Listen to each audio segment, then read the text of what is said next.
Цього літа колишній мер міста Торонто Джон Торі відвідав Україну та дуже хотів поділитися своїми враженнями з українською громадою Канади, які ми записали у нашій мобільній студії на українському фестивалі у Bloor West Village. Дорогі глядачі, вітаємо вас на українській телемережі «Контакт», специфічно на нашій мобільній студії тут на українському фестивалі у Bloor West Village. Маємо шану вітати колишнього мера міста Торонто, пана Джон Торі, який щойно недавно вернувся з України і хоче поділитися з нами своїми думками про це, що там бачив.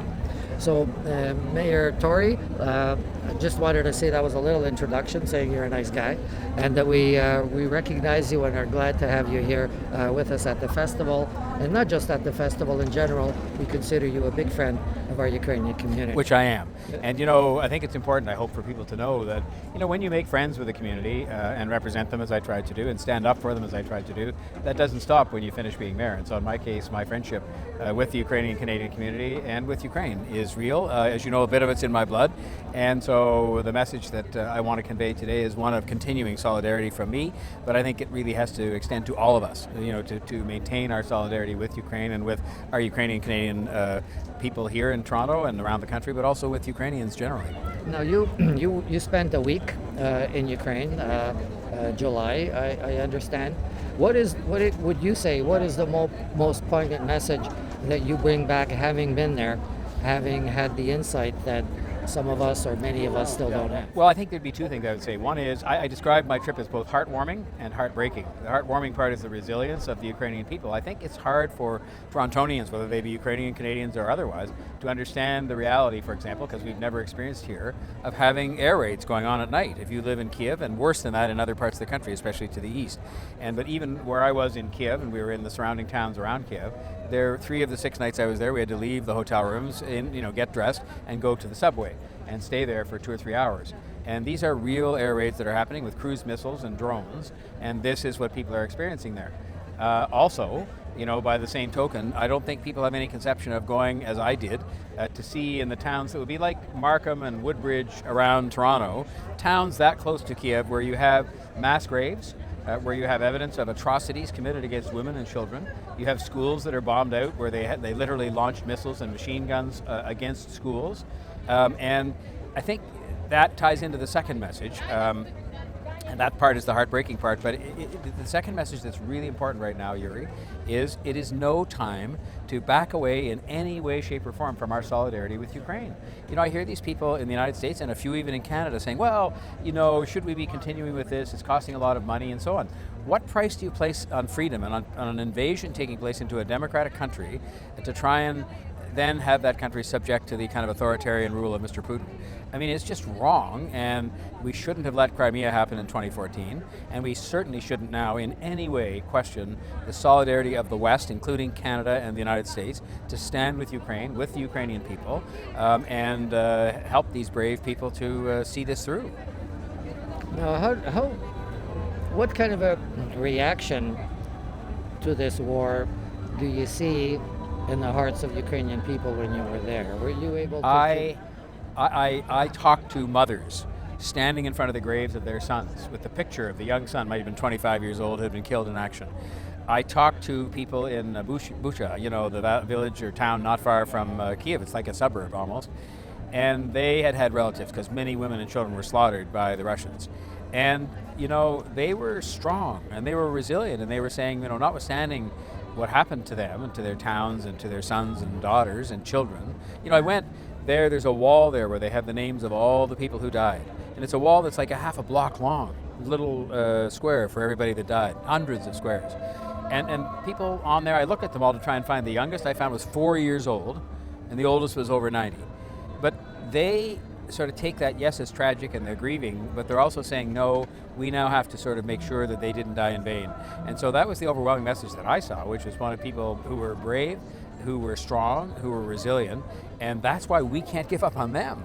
I mean, if they gave up, I'd say, well, we probably still shouldn't give up, but if they're giving up, you'd say, well, I guess you understand that, but they're not.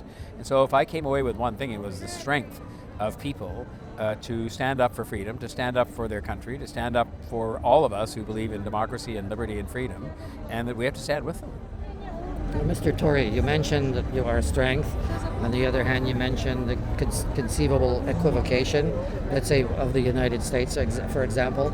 Like, how do we bring those two things together? Like, what maybe are we missing to convince that the equivocation shouldn't I think be it's there? people like me, but there are others like me, people like the documentary filmmakers, and that's what we were there to, was to support a documentary film that's being made, because I had the advantage of seeing with my own eyes the graves, meeting the mothers of these young men that died, seeing the plaques for the children that were killed. And so I saw all of that. I mean, I experienced, air raids that happen almost every night, and that people are putting up with this every day, let alone me putting up with it for 3 nights. And so I think we have to bring that home to people and have them understand that we've seen previous conflicts and wars where we kind of said, oh, well, there's really nothing to see here, it's not our deal, it's far away, and we saw what happened. And so I think that's what we have to do, is redouble our efforts to make sure people understand what is really going on. And that's why I want to make it one of my missions, to be able to say, I was there. I talked to people in person. I saw the evidence of the atrocities. And this is no time to be giving up, because I think that's what allows this stuff to seep in. People do get impatient about wars in the sense that it's far away and they don't really, they experience nothing except maybe some relatives that are here.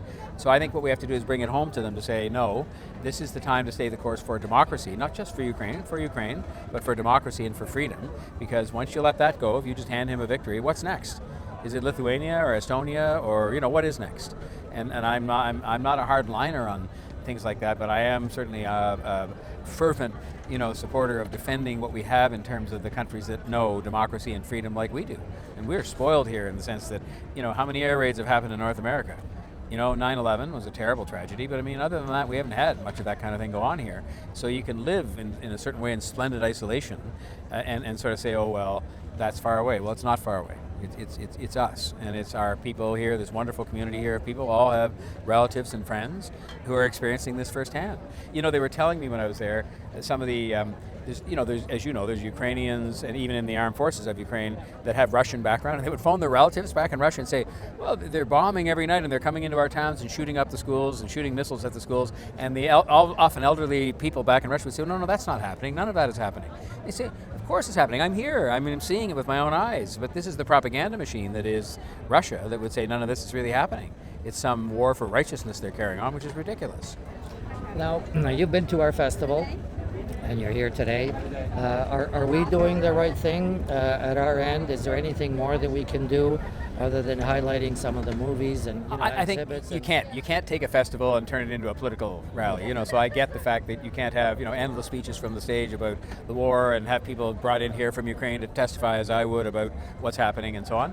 And I think you had just the right mix of some references to the films so people can go and see them. But I just think we have to make sure there's that kind of a reasonable drumbeat, that we don't let it just fall into one of those things that either just isn't talked about anymore because people get bored with it, because that happens in the 21st century. People get bored with these things. Oh, well, we're on to something else now. And I think we have to make sure that, and that's why I was helping with this film that's going to come out probably at the end of the year, and it will highlight the impact on children. Because it's so real. I mean, look at these. Think about these kids. Think about if the kids in Toronto were confronted by air raids where they get out of bed every night and go hide in the subway. Or think about what would happen if their school was bombed out. I mean, this would be a terrible thing going on here. Well, it's happening there to those kids. And so I think we just have to make sure we draw that appropriately to people's attention without, force-feeding it too much. And I think the festival reminds us that we have, friends in Ukraine. We have friends here from Ukraine originally, even going back a generation or two, and there's something going on there that requires our attention. And I think it has the attention, and I do want to commend the Government of Canada because I think they've done a lot, but there's always more to be done. So I hope that they will stay the course. It's important for Canadians to stay the course and for the Government of Canada and the other governments. I mean, when I was mayor, we helped receive a lot of refugees here, and I'm very proud of that. I met many of the families, women and children who came here and were received here and housed here and sometimes given employment, and that was a proud accomplishment for our country, and then some of them are able to go home now. But we've got to sort of keep doing all of that. Well, Mr. John Tory, thank you very much for being with us today on the show and at our festival. And I'll say to the people watching in the community, if there's any meeting I can come to, a small meeting in the church basement, a school, a church, to give a little talk for just a few minutes like we've done here about what I saw so that people can see that a person who is not principally of Ukrainian background, though I have a little bit of that blood, I'm proud to say, in my veins, I'm happy to come because I think that's a message that's important even for people in the Ukrainian-Canadian community to know that there is solidarity and that there is still a lot going on that we need to help with and stand solid on. So I would be happy to do that, Yuri, and I thank KONTAKT for letting me have this chance today. Okay, thank you very much. Thank you very much.